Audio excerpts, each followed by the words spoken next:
Olá, tudo bem, professor Alexandre Soares, língua portuguesa, continuando a nossa saga, né, que é uma saga subindo degraus passo a passo. Repare, coerência e coesão. Meu aluno, a coerência não tem muito o que falar não, coerência é a formação da lógica, né, de uma unidade lógica de sentido. Um texto incoerente é um texto que não tem lógica. Por exemplo, eu uso um conectivo adversativo e sem adversidade, sem uma oposição de ideias. Não entendi. Ele estuda muito, mas passa. Isso é incoerente. Porque se é o mais, repare, tende a haver aqui uma oposição de ideias. Então, na verdade, ele estuda muito, mas não passa. Aí ficaria coerente, porque eu estou usando um conectivo de oposição. Então, a coerência nada mais é que a lógica, uma unidade lógica de sentido. Para eu ter lógica, eu preciso costurar esse texto. Então, a coesão são as várias ligações que ocorrem no texto. É como se fosse a linha que costura o tecido para virar uma calça jeans. Um texto sem coesão nada mais é que um pano aberto na loja. Aí você pega o pano e pega a linha e começa a costurar esse pano.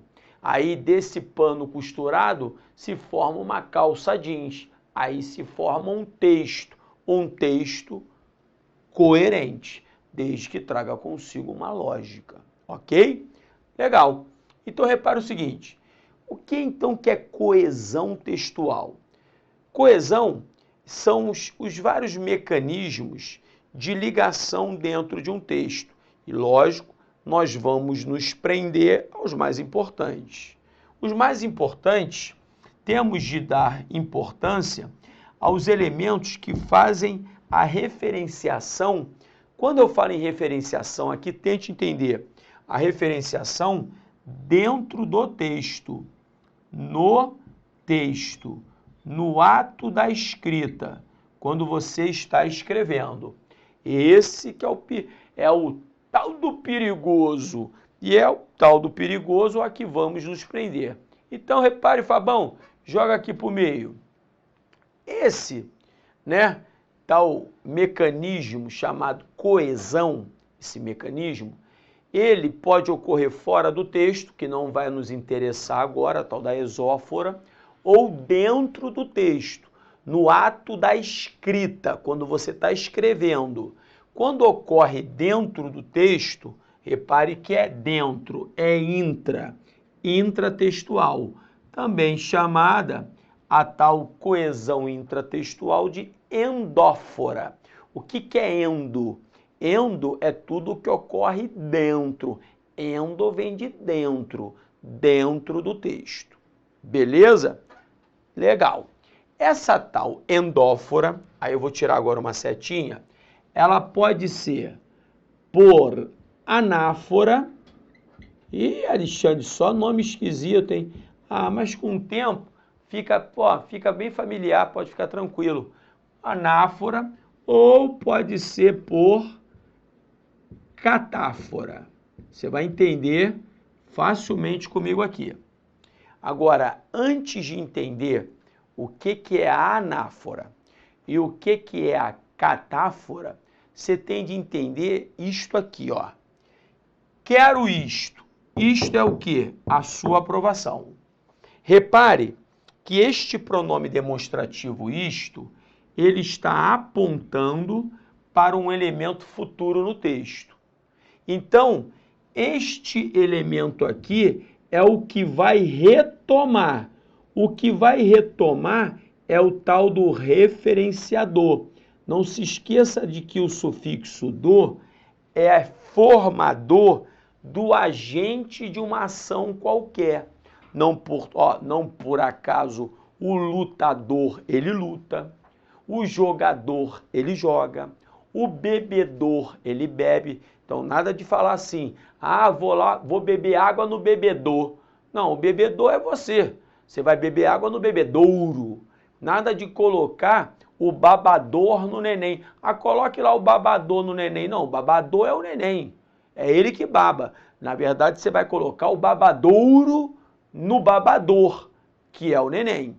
Então, o referenciador é aquele que faz a referenciação, que faz a retomada, que no caso é o pronome isto aqui. E o elemento que vai ser retomado vai ser o referente. Então, o que retoma é o referenciador. E o elemento que vai ser retomado é o tal do referente. Ok? Veja, já comece a olhar, com um olhar clínico, o seguinte. No primeiro exemplo, o elemento que vai ser retomado está depois do referenciador. Agora, repare no segundo exemplo. No segundo exemplo, o elemento que vai ser retomado está antes do referenciador. E isso é que vai gerar a anáfora e a catáfora. Vai depender da posição do referente. Se o referente vai estar antes do referenciador ou se o referente vai estar depois do referenciador. E isso gera a tal da anáfora, que vem de antes, e catáfora, que vem de depois. Então, para você visualizar isso com mais clareza, vem com o papai, acompanhe comigo. Repare aqui, ó, anáfora e catáfora.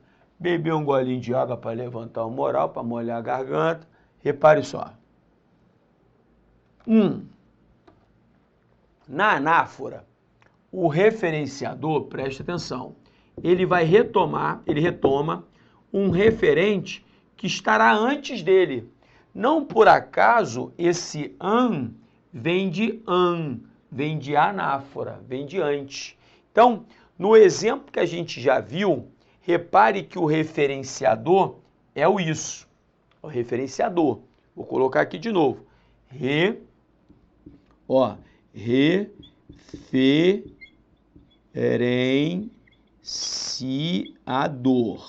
Referenciador é o que vai retomar. E o elemento que vai ser retomado está aqui, ó, a sua aprovação, que é o tal do referente. Percebeu? Referenciador e referente. Então, acompanhe. Quando o tal do referente vier antes do referenciador, a gente vai falar que está ocorrendo a tal da anáfora. Anáfora é quando o referente aparece antes do referenciador. Repito, o de anáfora vem de antes. Isso é legal para você memorizar. Agora, joga mais Fabão para cá.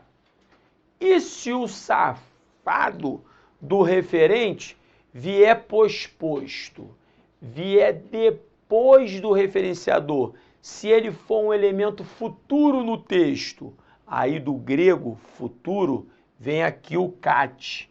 Esse cat aqui, ó, cat significa depois. Repare, Alexandre, eu achei que fosse gato. Em inglês, cat, não tem nada a ver. É cat que vem depois. Então, quando o referente vem depois, repare, o referenciador, ele retoma, ele aponta para um referente que estará depois dele. Então, aqui, ó, de novo, o referenciador é o isto. Referenciador é o isto. E o referente, aqui, ó, a sua aprovação. Está depois, tá vendo? Então, o referente aparece depois e o referenciador aparece antes. Quando o referente vier antes, nós temos a anáfora. Quando o referente vier depois, nós temos a catáfora. Até aí direitinho? Agora um detalhe, aqui de repente você não se prendeu. Você viu que quando eu retomei com o pronome demonstrativo um elemento anterior, eu usei o isso, com S de saúde.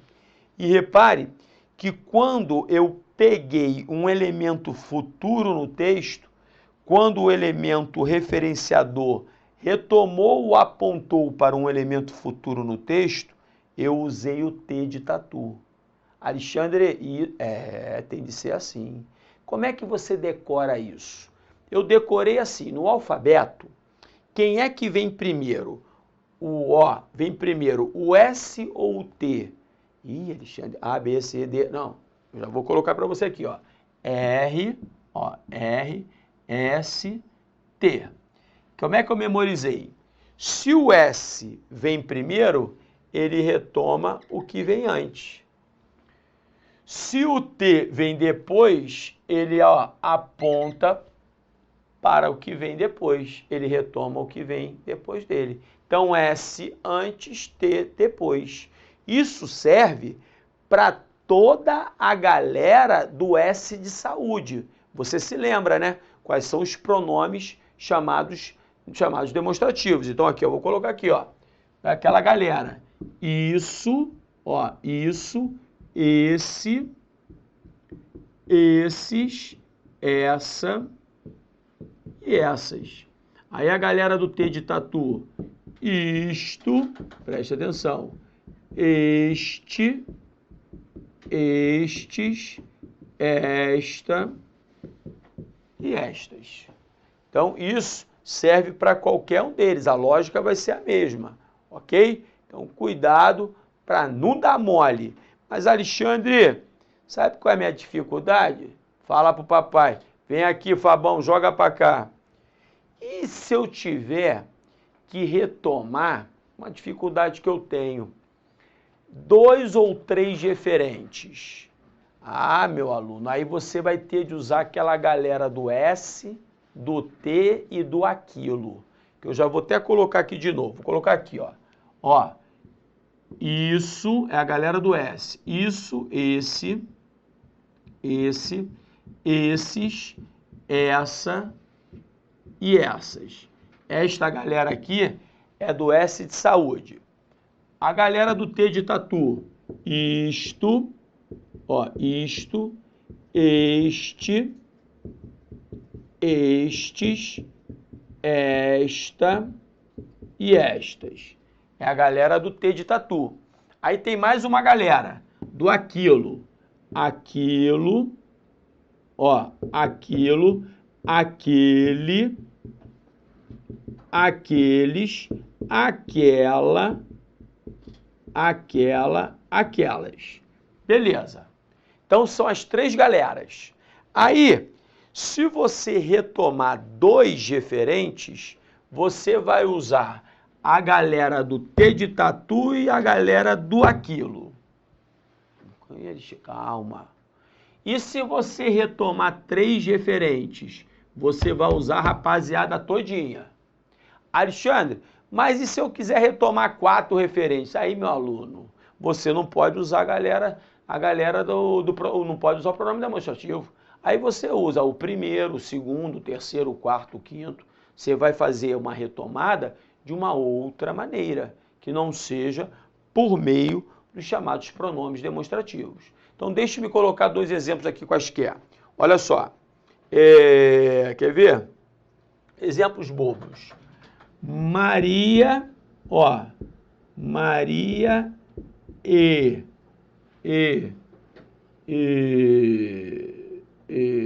José.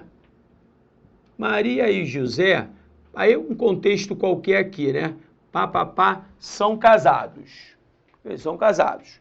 Repare, agora eu não quero escrever Maria e José de novo. Eu vou retomar por meio dos pronomes chamados demonstrativos. Então, veja só.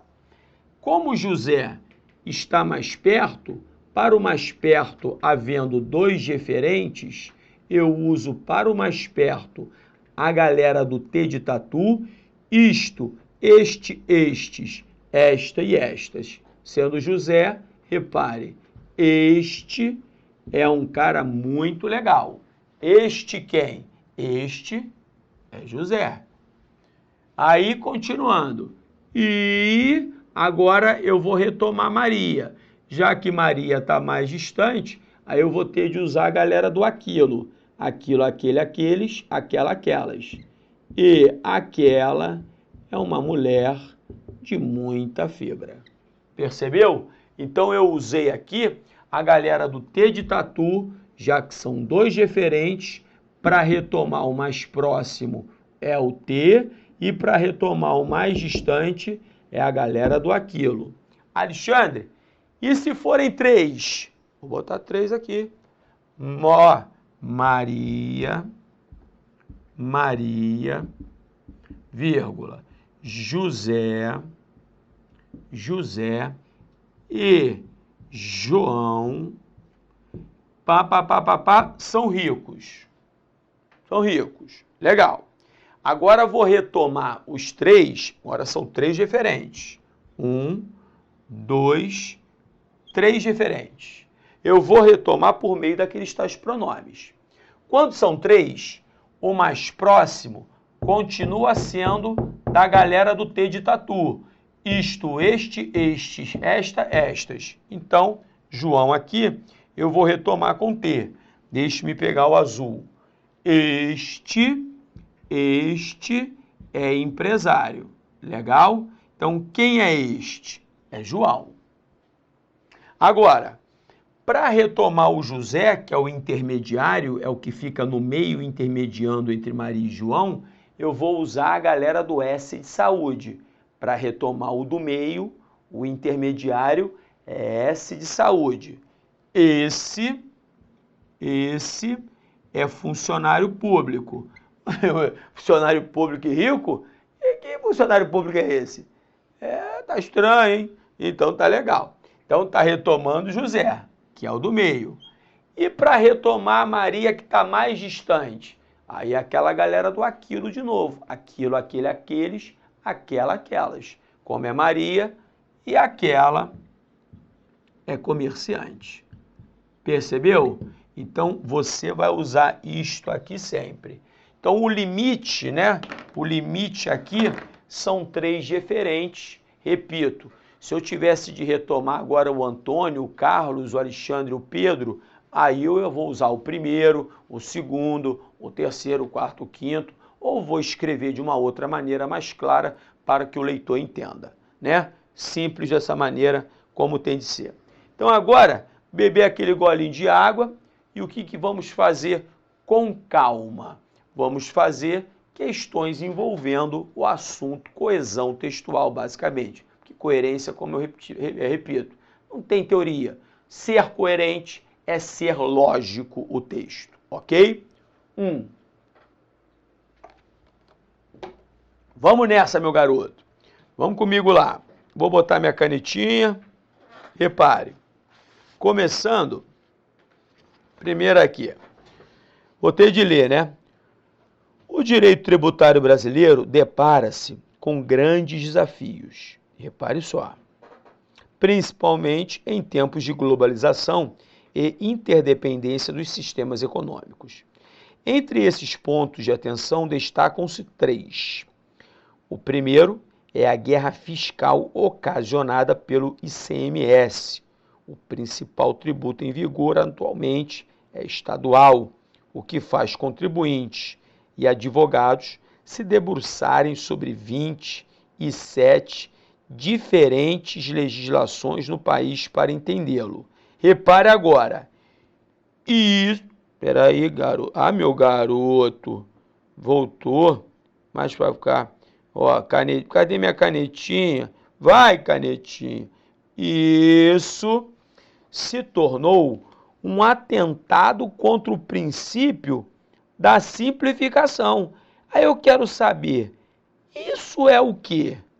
O que se tornou um atentado contra o princípio da simplificação? Eu vou ler daqui, ó, de novo. O principal tributo em vigor atualmente é estadual. No caso, o que faz é estadual. O que faz contribuintes e advogados se debruçarem sobre, repare, 27 diferentes legislações do país. Meu aluno, se são 27 legislações diferentes no país para entender o ICMS, tá de brincadeira se o que não existe, no caso, então, aí, o princípio da simplificação. Para eu entender o ICMS, eu preciso mergulhar em 27 diferentes legislações. Então, de repente, é melhor não entender o ICMS, né? Então, o que fere o princípio da simplificação é exatamente essa ideia. Qual ideia? Contribuintes e advogados terem de se debruçar sobre 27 diferentes legislações no país para entendê-lo. Então, repare a pergunta que interessante. No texto tal, o pronome que inicia o trecho isso, se tornou um atentado contra o princípio da simplificação, remete a quê? Remete a quê? Ou seja, quando fala remete, ele está falando sobre retoma. Retoma dentro do texto o quê? Agora, bota grandão. Meu aluno, isto aqui é uma questão, dizem por aí, de interpretação textual. Interpretação textual. Isso não é interpretação textual, meu aluno. Isso é uma mera compreensão textual. Se você leu o texto e compreendeu o que fere o princípio da simplificação, são as tais 27 legislações ligadas ao ICMS, você não teve de inferir nada, você não teve de chegar a nenhuma conclusão. Você simplesmente leu o texto, viu o que está explícito, entendeu o que está escrito explícito e respondeu a questão. Num dos blocos, numa das aulas, eu falei sobre isso. Aí o aluno, ele traz a questão para mim e fala assim: Alexandre, vou desistir, estou com uma dificuldade danada. Olha essa daqui, ó, de interpretação textual. Quem disse que isso aqui é interpretação textual? É uma mera questão de coesão textual, de compreensão textual, se você é capaz de ler e compreender um texto. Sejamos francos. Se você vai me representar, por quê? No momento que você virar funcionário público, você está me representando, eu sou contribuinte. Se você vai me representar, no mínimo, você tem de ser capaz de ler um texto e compreender. Porque senão, como é que você representa o povo brasileiro sem saber ler e escrever? Alexandre, mas tem muita gente aí que não sabe, hein? Aí já é uma outra discussão, meu aluno. Aí entra num outro detalhe, vai entrar numa outra conversa. Mas é o mínimo para você chegar lá. Alexandre, como é que eu melhoro isso? Treinando. Então, repare. Remete aqui, letra A oração guerra fiscal ocasionada pelo ICMS. Tem nada a ver, perdida. Letra B, a ideia de que o ICMS é o principal tributo em vigor. Não é isso que fere o princípio da simplificação.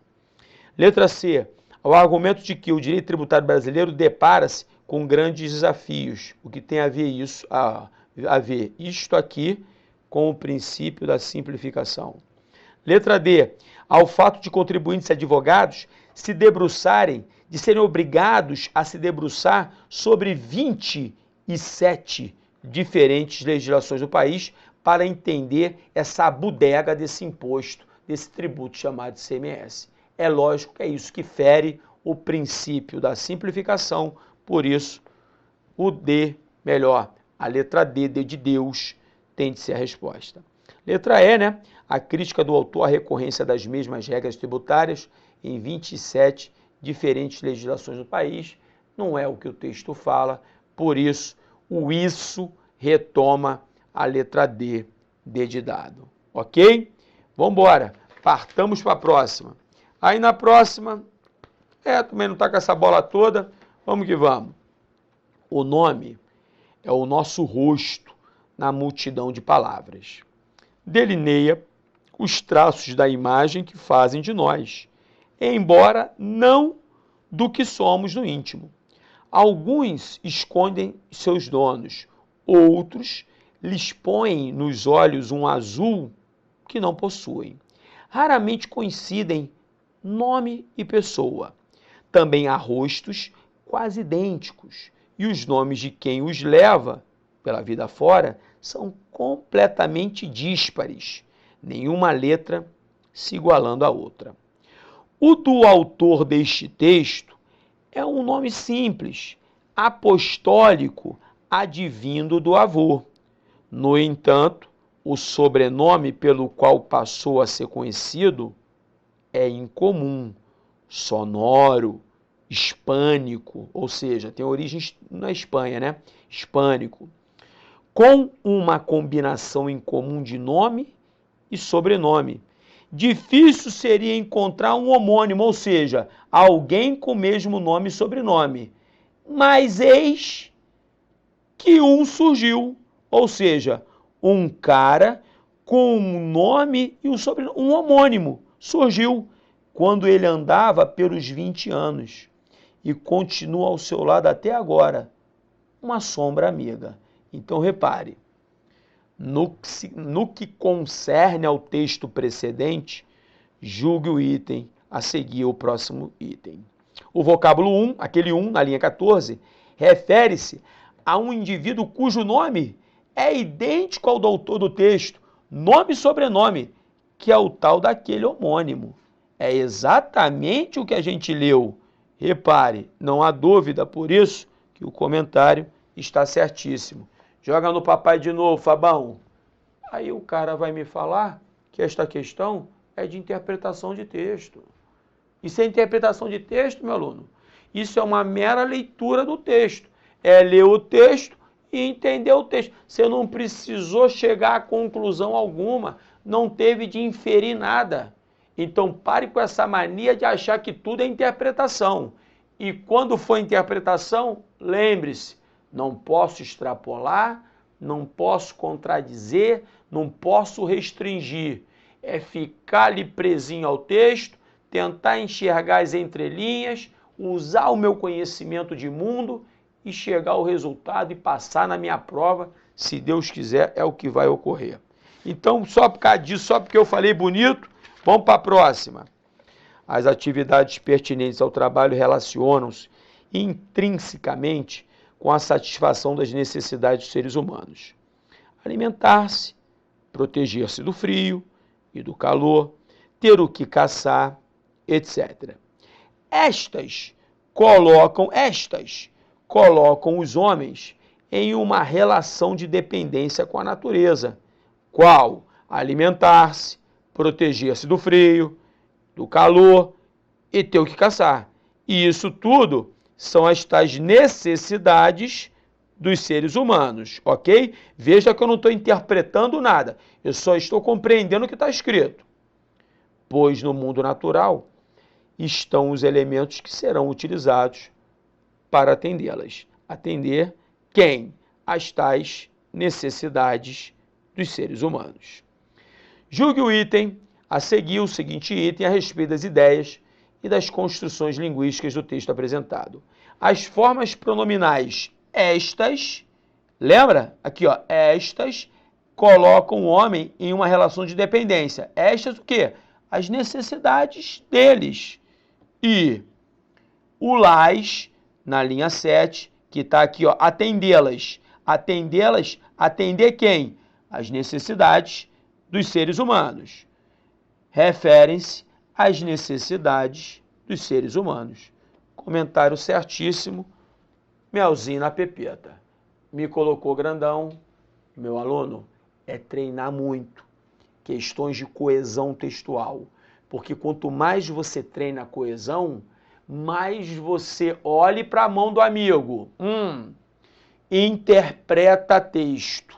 Mas que na verdade não é interpretar. Melhor você vai compreender os textos. Compreensão de texto sem coesão textual não vai rolar. Então, ó, é treinar muito, pegar as questões que você sabe, né? Vários sites, de qualquer lugar, arrume um jeito. pegue questões de coesão textual e treine muito, porque isso vai me ajudar muito a colocar você lá. E sabe que a nossa história tem de caminhar, né? O seu sucesso é o meu e é o nosso. Então, eu vou lutar por ele, hein? Então, bora, tem que treinar. Estou esperando você na próxima. Um grande beijo, fique com Deus. Tchau, tchau.